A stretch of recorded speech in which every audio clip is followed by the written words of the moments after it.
Assalamualaikum warahmatullahi wabarakatuh. Saya Dr. Arya Kekali, masih di video program studi S3 Kedokteran Fakultas Kedokteran Universitas Indonesia.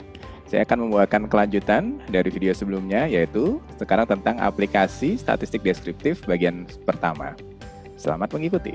Assalamualaikum warahmatullahi wabarakatuh. Saya Arya Kekali. Saya akan menyampaikan penjelasan mengenai aplikasi statistik deskriptif dalam penelitian. Khususnya di sini adalah dalam lingkup penelitian untuk S3 kedokteran. Jadi pokok bahasannya adalah mencakup statistik deskriptif berdasarkan jenis data, kemudian mengapa menilai normalitas untuk data numerik, kemudian kita akan membahas juga common faults, yaitu kesalahan-kesalahan umum untuk data deskriptif, dan interval kepercayaan. Ini poin yang penting juga untuk statistik deskriptif penelitian S3, serta menampilkan hasil analisis deskriptif dalam laporan, bagaimana bentuk penampilan analisisnya. Nah, jadi statistik deskriptif berdasarkan jenis datanya itu kita mulai dari data numerik dulu. Nah, data numerik ini kita ada nilai mean atau rata-rata, median, dan modus, dan juga ada pengukuran dispersinya. Jadi ada nilai tengah dan sebarannya atau dispersi. Sebaran biasanya kita menggunakan standar deviasi, ya, simpang baku atau standar error. Kemudian ada rentang, ya, atau nilai minimum maksimumnya. Nah, yang perlu kita ingat di sini kita menampilkan sebaran normal itu kita menggunakan rata-rata plus minus standar deviasi. Ya, di beberapa jurnal ada juga yang menampilkan standar error, itu tergantung aturan penulisannya. Kemudian untuk sebaran tidak normal itu adalah menggunakan median dengan nilai minimum maksimum. Ya, di beberapa jurnal ada juga yang menggunakan interquartile range. Ya, itu harus disesuaikan sesuai dengan aturan penulisan di jurnal tersebut. Ya, sebagai contoh, di sini kalau berat badan itu untuk sebaran normal, kita tuliskan rata-ratanya 75 plus minus 10 kg. Sedangkan kalau misalkan sebarannya tidak normal, berarti 75 dalam kurung 30 sampai 115. Nah, kita sudah tahu nih, kalau dalam kurung itu berarti dia nilai minimum dan nilai maksimumnya. Nah, itu kalau datanya numerik. Bagaimana sekarang kalau datanya kategorikal? Untuk kategorikal yang kita tampilkan adalah biasanya proporsi. Ya, dalam istilahnya ada proporsi, ada prevalensi, ya, ada persentase. Nah, itu tergantung bagaimana desain penelitiannya. Ya, jika kita tidak terlalu yakin ini bisa representatif untuk seluruh populasi, biasanya kita tidak menggunakan istilah prevalensi, kita menggunakan istilahnya proporsi. Tapi mau proporsi, mau prevalensi, mau persentase atau incidence ya, kita bisa menggunakan datanya itu laporan dalam bentuk N dan persentase. Misalkan proporsi obesitas itu 32%. Ya. Namun di jurnal-jurnal yang sudah levelnya Q1, Q2, itu biasanya kita juga harus melaporkan juga interval kepercayaan. Sebagai contoh, tadi obesitas 32% dengan interval kepercayaan antara 27 sampai 37%. Berarti ada kemungkinan penelitian kita ini kalau diulang lagi sama orang lain, ya, dengan besar sampel yang sama, dia akan berubah hasilnya. Hasilnya antara 27 sampai 37%. Itu interpretasinya dari interval kepercayaan. Nah, sekarang kita bicara aspek yang penting dulu, yaitu untuk data numerik. Mengapa normalitas itu penting untuk dinilai? Ya, karena untuk data numerik kita harus hati-hati karena kita sering melaporkan itu menggunakan rata-rata. Ya. Berapa nilai rata-rata ujian anak mahasiswa? Oh, nilai rata-ratanya sebagai contoh nih di gambar itu adalah 70. Ya. Nah, jika kondisinya seperti ini 70 dalam sebaran normal, maka 70 itu akan mewakili seluruh komunitasnya, ya, 10 populasinya. Kenapa? Karena 70 itu dia sebarannya normal, ya. Tapi bayangkan jika ternyata ada orang-orang yang misalkan di kondisi B itu adalah orang-orang yang dia terlalu kecil nilainya, ya.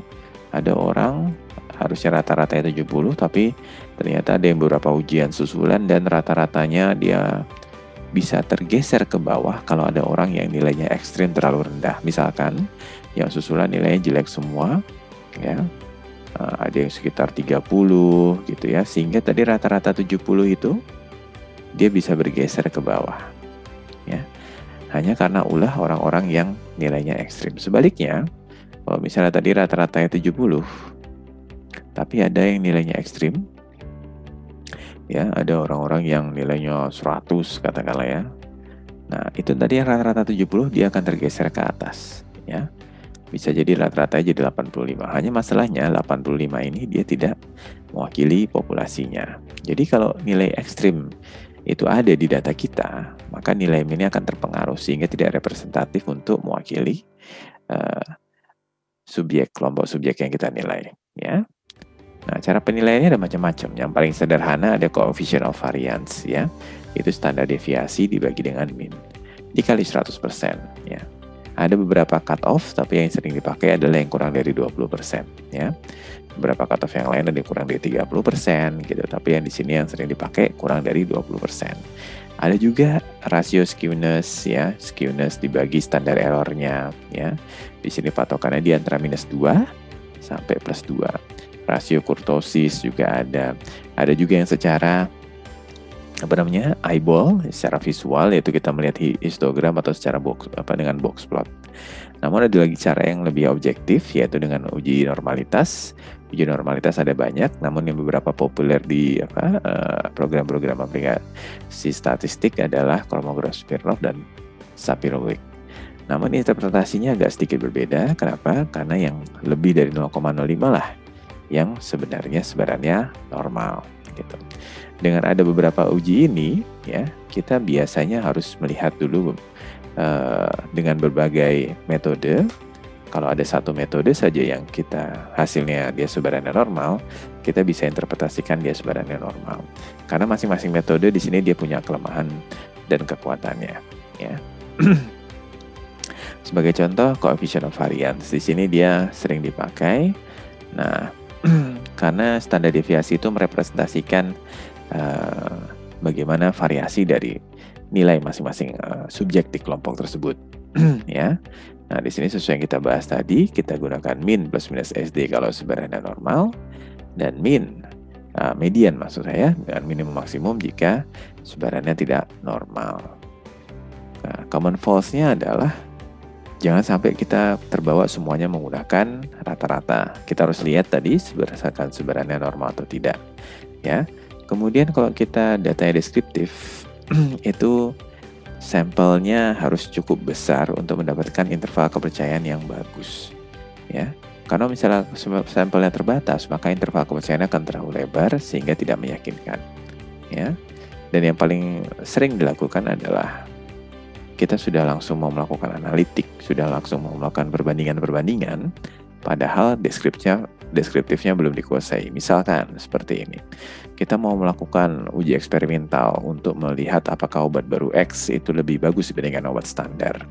Misalkan dalam menurunkan derajat penyakit gitu ya. Kita harus tahu dulu obat standarnya itu profilnya gimana, bagaimana dia bisa menurunkan derajat penyakitnya, misalkan acne severity score di sini ya untuk obat jerawat. Kita harus tahu dulu. Kalau misalnya kita tidak tahu bagaimana profilnya obat standar ini, kita tidak bisa mengklaim bahwa dia akan jadi obat baru kita akan lebih baik. Karena kita harus tahu lebih baik dari berapa. Ya. Ini bisa berlaku untuk data numerik, bisa juga untuk berlaku data kategorik. Kita harus tahu dulu profil dari obat yang lama, obat yang standar itu kesembuhannya berapa, atau penurunan berat badannya berapa kalau misalkan kita untuk terapi diet ya. Nah, interval kepercayaan ini juga penting ya. Nah, di sini yang perlu kita lihat adalah ada di rumusnya dia menggunakan N, jumlah sampelnya itu sebagai pembagi. Dan di sini rata-rata itu dia plus minus ya. Nah, kalau konteksnya di data numerik, dia menggunakan standar error. Nah, apabila sampel kita banyak, maka dia plus minusnya akan semakin kecil, sehingga dia akan semakin rapat. Ya. Interval kepercayaan yang rapat itu akan lebih baik, karena dia variasinya apabila diulang lagi dengan sampel yang sama oleh orang-orang yang tidak percaya dengan hasilnya kita, maka dia hasilnya ya akan sesuai dengan interval kepercayaan tersebut. ya. Dan untuk mendapatkan interval kepercayaan yang baik, maka jumlah N-nya harus cukup banyak. Sama juga untuk data yang proporsi, ya. Untuk data yang proporsi juga seperti itu karena rumusnya tuh N-nya dia sebagai pembagi. Jadi dia di sini ada plus minus, ya. Misalkan kita dapatkan suatu data bahwa angka misalkan apa? Kepatuhan minum obat itu 76%, ya. Nah, tapi kalau sampelnya cuma 200, maka ini dia bisa minus perhitungan ini, yaitu 70,1% atau plus perhitungan ini 81,9%. Berarti kalau 76% dengan interval kepercayaan 70,1 sampai 81,9, sedemikian meyakinkannya lah ya, data kita, karena dia plus minusnya dia kurang lebih sekitar 5 atau 6% dengan sampel 200. Kalau sampel kita 100, bisa jadi interval kepercayaannya, kalau tadi dia plus minusnya 5, sekarang plus minusnya bisa jadi lebih lebar lagi. Makanya jumlah sampel itu bisa mempengaruhi confidence interval. Nah, ini cara kita menampilkan nanti di hasil ya. Jadi ada interval kepercayaan 95%, itu ditampilkan selain data deskriptifnya ya. Kita polanya sekarang sudah tidak umum lagi, kita pisahkan data numerik dan data kategorik untuk laporan deskriptif, biasanya digabungkan namun dengan keterangannya masing-masing di bawah seperti ini ya. Dan untuk jurnal-jurnal yang sudah Q1, Q2, biasanya kita harus menampilkan interval kepercayaannya ya. Apalagi jika data prevalensi itu adalah data tujuan utama yang harus dilaporkan. Kadang-kadang untuk nanti persiapan untuk analitik, kita juga melaporkan tabel karakteristik ya, dan kita bisa melihat apakah karakteristiknya antara obat standar dengan obat yang baru itu dia merata ya. Demikian penyampaian saya, semoga bisa dimengerti dan bermanfaat untuk diterapkan dalam riset kedokteran. Saya Arya Kekali undur diri, sampai jumpa lagi di pertemuan berikutnya. Salam sehat, Assalamualaikum warahmatullahi wabarakatuh.